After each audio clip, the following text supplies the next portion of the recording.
सम्पूर्णमा नमस्कार सेवा।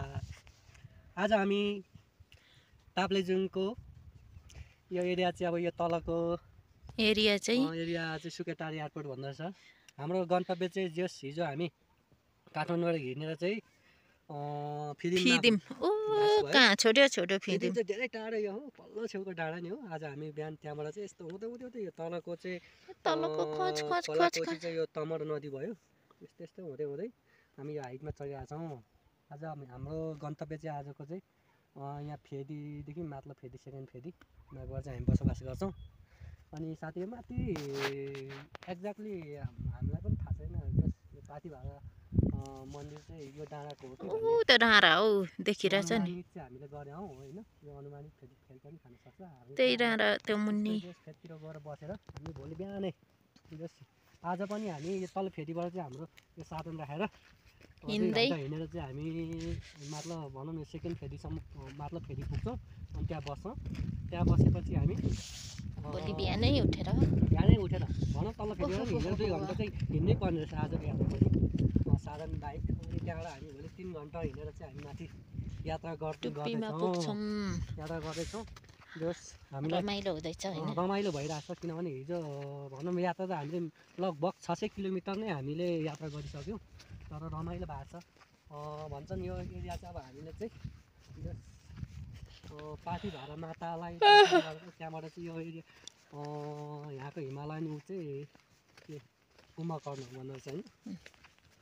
कुम्भकर्ण आज अलिकति दिन पनि अलिक क्लियर नभएको हुनाले हिमाली क्षेत्रहरू चाहिँ राम्रोसँग देख्न सकेको छैन भनौँ। चिसो छ हौ, चिसो लेखमा वैशाखको दिनमा पनि यस्तो चिसो हुँदो रहेछ। तातो तातो कपडा बोकेर चाहिँ आउनु पर्ने रहेछ है। हामी चाहिँ उहीँको जस्तो सम्झेर त्यति बोकिएन।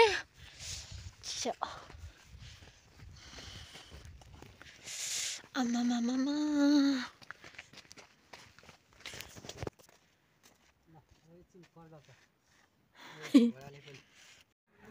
अब हामी चाहिँ यहाँदेखि इन्ट्री कहाँ कस्तो पानी परेको कि अब चाहिँ इन्ट्री रहेछ। बाटोमा त ठिक राम्रो रहेछ नि त। यता जानु न है, पानीले नभिजाउने रहेछ बाटोमा त होइन। यस्तो छ, यति हाइट रहेछ यहाँ। उचाइ 3794 मिटर हाइटमा तपाईँ अहिले यहाँ हुनुहुन्छ 605 मिटरमा। त्यहाँदेखि उचाइ 3794 मा पुग्नुपर्ने रहेछ। हामी चाहिँ यो ढुङ्गा हानेर अड्याउने ठाउँमा आइपुग्यौँ।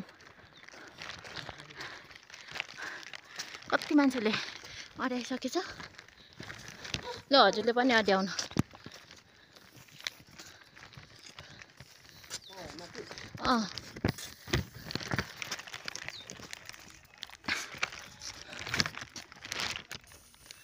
हौ त एउटा हानेर अड्याउनु त आफैलाई लाग्ला है फेरि।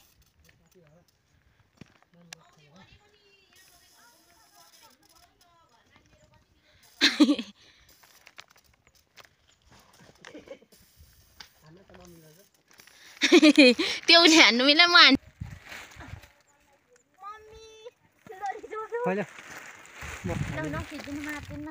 माथिल्लो फेदी आइपुग्यौँ। पाथी भराको माथिल्लो फेदीमा चाहिँ होटल रहेछ है पुरै। हामी चाहिँ यो होटलमा बस्यौँ। यो माथिसम्म, योभन्दा माथि चाहिँ होटलहरू छैन रहेछ। अब यति बस्ने अनि भोलि बिहान जाने। तलदेखि होटल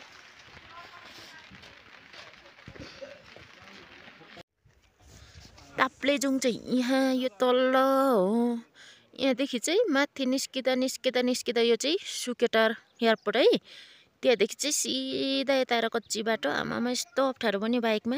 यो तल्लो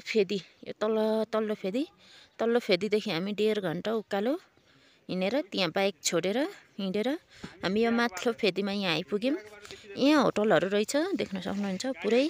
यो उमा चाहिँ हामी बसेका छौँ यो माथिल्लो फेदी। अनि यहाँदेखि चाहिँ अब हामी भोलि यो माथिको पाथी भरा डाँडा भोलि 2 घन्टा, भोलि बिहान उठेर 2 घन्टा लाएर हिँडेर जानेछौँ हामी यता यता हिमालहरू। गुराँस त क्या दामी देखेको छ त्यसको गुराँस होइन सेतै के हो यो गुराँसहरू कति राम्रो राम्रो फुलेको रहेछ गुराँसै फुल्दा भने रमाइलो।